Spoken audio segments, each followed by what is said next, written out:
بسم اللہ الرحمن الرحیم۔ السلام علیکم 8 کلاس۔ آج آپ کا مطالعہ پاکستان کا لیکچر نمبر 4 ہے۔ ہمارا 3rd چیپٹر ہے زمین اور ماحول، جس کو ہم پڑھ رہے ہیں۔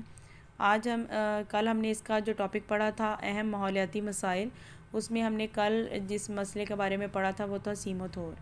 آج ہم جو اسی ٹاپک کو لے کر آگے چلیں گے، اور جو ہم آج ماحولیاتی مسئلے کے بارے میں جس کے بارے میں پڑھیں گے وہ ہے جنگلات کی کٹائی۔ جنگلات کے بارے میں آپ جانتے ہی ہیں، جنگلات کا کسی بھی علاقے کے کسی بھی ملک کے لیے اس کے خوشگوار ماحول کی وجہ جو ہے وہ درخت ہوتے ہیں، جنگلات ہوتے ہیں، اور کسی بھی ملک کے خوشگوار ماحول کو بہتر کرنے کے لیے، مزید بہتر کرنے کے لیے 25% رقبے پر جنگلات کا ہونا ضروری ہے۔ جبکہ پاکستان کی یہ بدقسمتی ہے کہ پاکستان میں صرف 5% رقبے پر جنگلات ہیں، جو کہ روز بروز کم ہوتے جا رہے ہیں۔ یعنی جنگلات کے کٹاؤ کی وجہ سے یہ جو شرح ہے جنگلات کی، یہ بھی کم ہو رہی ہے۔ تو اس کے لیے ہمیں زیادہ سے زیادہ کوشش کرنی چاہیے کہ ہم زیادہ سے زیادہ پودے لگائیں، درخت لگائیں، اور جو پہلے سے لگے ہوئے درخت ہیں یا پودے ہیں ان کی حفاظت کریں، تاکہ ہمارا ملک جو ہے اس کا یہ ماحولیاتی مسئلہ جو ہے اس کو حل کیا جا سکے۔ جنگلات جو ہیں وہ ہمیں مختلف طریقوں سے فائدہ دیتے ہیں، اس کے بارے میں آپ جانتے ہیں۔ آکسیجن فراہم کرتے ہیں ہمیں، اور کاربن ڈائی آکسائڈ کو جذب کرتے ہیں، جس کی وجہ سے ہمارا ماحول جو ہے وہ خوشگوار ہو جاتا ہے۔ اس کے علاوہ یہ ماحول کی خوبصورتی کی وجہ بھی بنتے ہیں۔ ہمارے جو شمالی علاقہ جات ہیں جیسے مری ہے، ناران، کاغان، گلگت علاقے جو ہیں، آزاد کشمیر کا علاقہ، وہاں پر زیادہ خوبصورتی جو ہے وہ انہی جنگلات کی وجہ سے ہے۔ لوگ جو ہیں وہاں پر سیر و سیاحت کے لیے جاتے ہیں، تو ان علاقوں کی خوبصورتی کا جو دار و مدار ہے وہ انہی جنگلات پر ہیں۔ یعنی وہ خوبصورتی دیکھنے کے لیے لوگ وہاں کا رخ زیادہ کرتے ہیں۔ تو ہمیں کوشش یہ کرنی چاہیے کہ وہاں کی خوبصورتی کو نہ صرف ایسے ہی قائم رکھیں، بلکہ اور زیادہ درخت اور پودے لگائیں، تاکہ ہمارا ماحول خوشگوار رہ سکے۔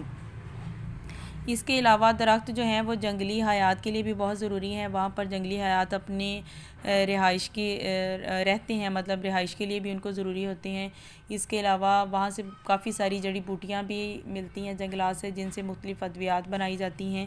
تو اس طرح دیکھا جائے تو جنگلات جو ہیں وہ ہمارے لیے بہت زیادہ فائدہ مند ہیں۔ سیلاب کے دنوں میں جو ہے پانی کی تیز بہاؤ کو روکتے ہیں۔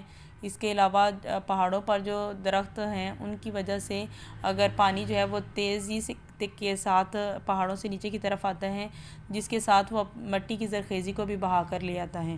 تو اگر درخت راستے میں ہوں گے پہاڑوں پر، تو وہ نہ صرف پانی کے تیز بہاؤ کو روکتے ہیں، بلکہ جو زمین کی زرخیزی ہے اس کو بھی قائم رکھتے ہیں، مٹی کو پکڑے رکھتے ہیں درخت جو ہیں۔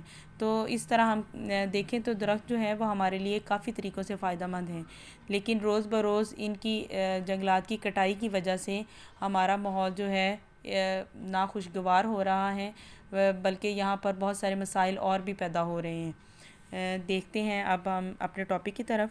کسی بھی ملک کی ترقی کے لیے اس کے کل رقبہ کا 25% حصہ جنگلات پر مشتمل ہونا چاہیے، لیکن پاکستان کے صرف 5% حصے سے کم رقبے پر جنگلات موجود ہیں۔ مزید یہ کہ موجودہ جنگلات کو بری طرح کاٹا جا رہا ہے۔ یہ صورتحال نہ صرف ہماری معیشت کے لیے نقصان دہ ہے، بلکہ ہمارے ماحول کو بھی بری طرح نقصان پہنچا رہی ہے۔ جنگلات کرۂ ارض پر آکسیجن مہیا کرنے کا واحد ذریعہ ہیں۔ ان کی بے دریغ کٹائی سے آکسیجن کی پیداوار میں کمی ہو رہی ہے۔ اس کے علاوہ فضا میں نقصان دہ گیسوں مثلا کاربن ڈائی آکسائڈ کی مقدار میں کافی اضافہ ہو رہا ہے، جس سے نہ صرف ماحول خراب ہو رہا ہے بلکہ زمین کے درجہ حرارت میں بھی اضافہ دیکھنے میں آتا ہے۔ یہی وجہ ہے کہ موسمیاتی تبدیلیاں ہو رہی ہیں، مثلا بارشوں میں کمی یا زیادتی، سیلاب کا آنا، بارشوں کے وقت میں تبدیلی وغیرہ شامل ہے، جس سے ہماری زراعت کا شعبہ بری طرح متاثر ہو رہا ہے۔ ان سب کی بڑی وجہ جنگلات کی کٹائی ہے، لہٰذا ہماری یہ کوشش ہونی چاہیے کہ نہ صرف موجودہ درختوں کی حفاظت کریں بلکہ مزید جنگلات لگائے جائیں، تاکہ ماحولیاتی تبدیلیوں سے بچا جا سکے۔ جنگلات کی کٹائی سے جنگلی حیات کو بھی نقصان ہو رہا ہے، اور ان کے قدرتی قیام گاہوں کے خاتمے سے ان کی کئی اقسام ختم ہوتی جا رہی ہیں۔ یعنی نہ صرف جنگلات کٹنے کی وجہ سے ہمارا ماحول خراب ہو رہا ہے، بلکہ جنگلی حیات کو بھی نقصان ہو رہا ہے۔ جنگلی حیات وہاں پر جیسے جنگلات ختم ہو جاتے ہیں تو وہاں سے چلی جاتی ہیں، تو جس کی وجہ سے ان کی رہائش کا مسئلہ بھی بنتا ہے، اور ان کی جو قدرتی قیام گاہیں ہیں، یعنی قدرت نے قدرتی طور پر جو بنا دی تھی ان کے رہنے کی جگہ، جنگلات جو ہیں یہ قدرتی طور پر ہی کسی ملک کے لیے ہوتی ہیں، نعمت ہوتی ہیں، تو وہ ساری قدرتی قیام گاہیں جو ہے وہ ختم ہوتی جا رہی ہیں، جس کی وجہ سے جنگلی حیات بھی کافی متاثر ہو رہی ہیں، اور ہمارا ماحول بھی بہت زیادہ متاثر ہو رہا ہے۔ یہ آپ کا ٹاپک تھا آج کا، جنگلات کا کٹاؤ۔ ہم نے کل جو ٹاپک پڑھا تھا سیمت اور ماحولیاتی مسائل میں اور جنگلات کا کٹاؤ، یہ آپ کا لانگ کوسچن نمبر، میں آپ کو دکھاتی ہوں، لانگ کوسچن نمبر 4 کا آنسر ہے۔ یہ آپ کا لانگ کوسچن ہے، پاکستان کے تناظر میں آج ہمیں جن ماحولیاتی مسائل کا سامنا ہے ان میں سیمت اور جنگلات کی کٹائی کی وضاحت کریں۔ اس لیے ہم نے ماحولیاتی مسائل میں سے 2 کا ہی کی تفصیلی ہم نے پڑھی ہے، سیمت اور جنگلات کی کٹائی۔ یہ آپ کا لانگ کوسچن نمبر 4 کا آنسر ہے۔ یہ آپ کی آج کی ڈائری ہے، اس کو یاد کریے گا۔ اللہ حافظ۔